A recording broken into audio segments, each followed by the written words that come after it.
కేంద్ర మంత్రి హర్దీప్ సింగ్ ఆయిల్ కొనుగోళ్లపై అదిరిపోయే డైలాగ్ కొట్టి ప్రపంచాన్ని ఒక ఊపు ఊపారు. సరికొత్త కోణంలో ఆయన చేసిన వ్యాఖ్య ప్రపంచవ్యాప్తంగా ఇప్పుడు వైరల్ అయింది.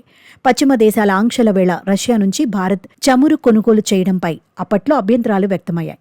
దీనిపై తాజాగా కేంద్ర పెట్రోలియం, సహజ వాయువు మంత్రిత్వ శాఖ మంత్రి హర్దీప్ సింగ్ పురి ఆసక్తికర వ్యాఖ్యలు చేశారు. రష్యా నుంచి చమురు కొనుగోలు చేయటం వల్ల తాము ప్రపంచానికి చాలా మేలు చేశామని చెప్పారు.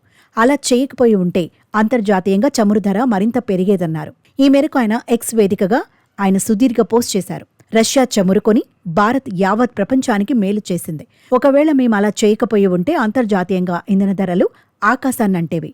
బ్యారెల్ చమురు ధర $200 చేరేది. రష్యా నుంచి చమురు దిగుమతులపై ఎలాంటి ఆంక్షలు లేవు. కేవలం ధరల పరిమితి మాత్రమే ఉంది. దాన్ని భారతీయ సంస్థలు కూడా అనుసరిస్తున్నాయి.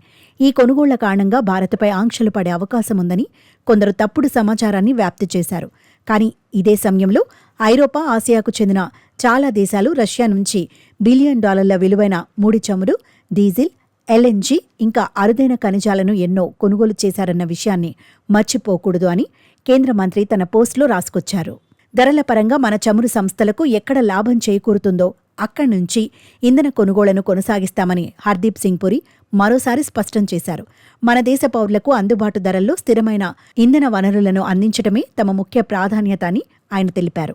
అంతర్జాతీయంగా చమురు ధరలు పెరుగుతున్నప్పటికీ గత 3 ఏళ్లుగా ఇంధన ధరలు తగ్గుతున్న ఏకైక దేశం మనదేనన్నారు. ఈ పోస్ట్ అంతర్జాతీయంగా ఇప్పుడు భారీ చర్చకు దారితీసింది.